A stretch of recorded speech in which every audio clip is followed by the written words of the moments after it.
Coming up, Fort Lee participates in Paint the Town Pink and becomes Fort Pink for the month of May.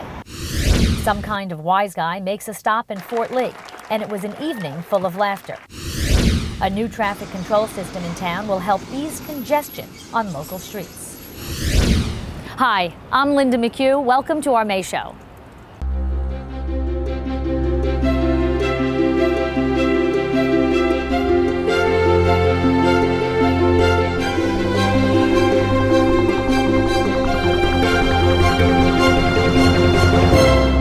It won't help with total gridlock from the George Washington Bridge, but a new state-of-the-art adaptive traffic control system will help keep traffic moving in town. Using image and motion detectors, Wi-Fi routers, and radar, the system coordinates stoplights with traffic flow to minimize delays and congestion.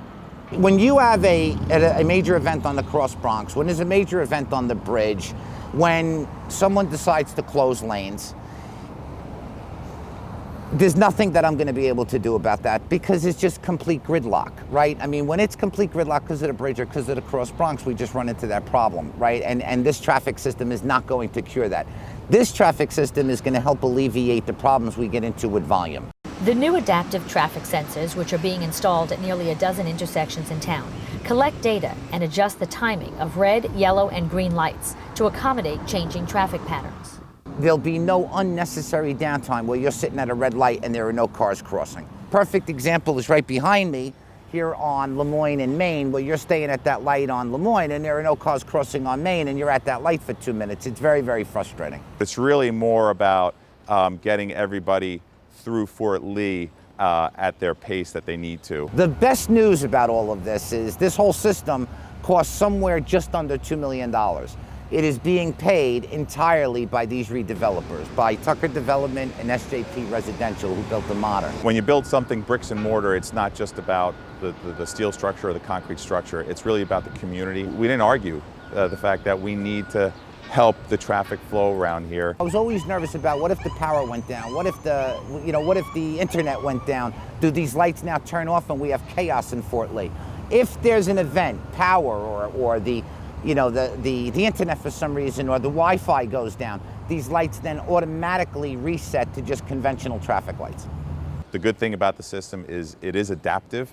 We can add in the future more signals and more intersections to this system. There's only 3 or 4 jurisdictions in the entire country that have implemented this system.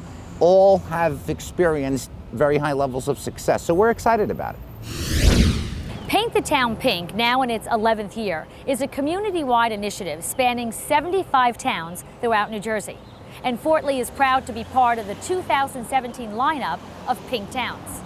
Now, Paint the Town Pink helps raise awareness about the importance of annual mammograms and overall women's wellness. I wanted to do something for the women of Fort Lee. I spoke to Steve, our health officer, and he told me about Hackensack Meridian's initiative, Paint the Town Pink. We spoke to them, and here we are. Our town is pink this month. It's to raise awareness. We want all women to have a mammogram every year after age 40. We want them to have colorectal every 5 years after age 50. And we want them to have pap smears every 3 to 5 years after age 21. Early detection is so key. More than 100 businesses throughout town signed up to be a Pink partner to show their support to help improve women's health. Businesses were encouraged to be creative with decorations and Pink specials and promotions. A majority of our employees are women, and so are a lot of our customers. So we thought that, to help bring awareness to women's health and to make sure that women are getting, regular checkups, it's really important to a lot of us, and we want to spread that awareness throughout Fort Lee. I think women's health is very important, and I'm just proud to be part of the effort of the whole community to increase awareness and to get early mammography, and early is not too late. In addition to Paint the Town Pink, the town held its first annual Women's Night Out. More than 70 women came out on May 17th for a paint and sip party to help raise awareness about women's health. Early detection saves lives. I know it, women. I know it. He's best known to Bergen County residents for his column in The Record. Bill Irvolino, humorist and journalist, recently made an appearance at the Fort Lee Public Library, and it was standing room only. Now, he promised an evening full of laughter, and he certainly didn't disappoint. I was having problems with my stomach, and my back was hurting. And my doctor said, they have these things now, and it's like really tight Lycra. Who's wearing Spanx? You're all gonna lie, but everybody wears it, right? So I go to the store, $79 for a t-shirt.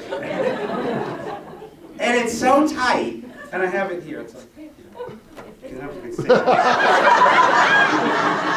I just write about and talk about stuff that happens to me, and people relate to it. That's the best thing. If you follow Bill on the record, you know that his family is often the subject of many of his columns. He says the material is endless when growing up in an Italian-American household. Everybody was nervous, like, don't say anything to Billy because he's going to write about it. But they really were always, I think, good sports about it. And I lost my mom last year, but she would always want are we in this one? What did you write about? And I try to write about a lot of different things. But, the family stuff always seems to resonate with people. So. One of his favorite stories to tell, which he says never gets old, is about his family excursions to the beach as a child. My mother would cook for 3 days. Potatoes and eggs, peppers and eggs, eggplant parmesan. There was no end to it. We'd bring a big silver cooler that weighed about 600 pounds, a thermos that weighed another 40, 2 dozen rolls, 12 loaves of Italian bread, peaches, plums, nectarines, cherries, assorted condiments, nuts, nutcrackers, forks, spoons, knives, napkins, towels, sheets, blankets, pillows, pillowcases, suntan lotion, floats, inner tubes, iodine, bandages, a complete change of clothes for each one of us, books, newspapers, magazines, 2 aluminum patio chairs, a chase lounge, our own umbrella, pails, shovels. It would have been easier to go to the beach, dig up the sand, and bring it home. I'd see these like blonde families with, little tote bags, and we'd be like, Lawrence of Arabia going through the sand with all this stuff. And it was, exhausting. Performances like this are just the beginning of what Fort Lee residents can look forward to as we continue to progress into an arts, culture, and entertainment community. I love the food here. I love to go out and eat here. It's just a great town to eat in.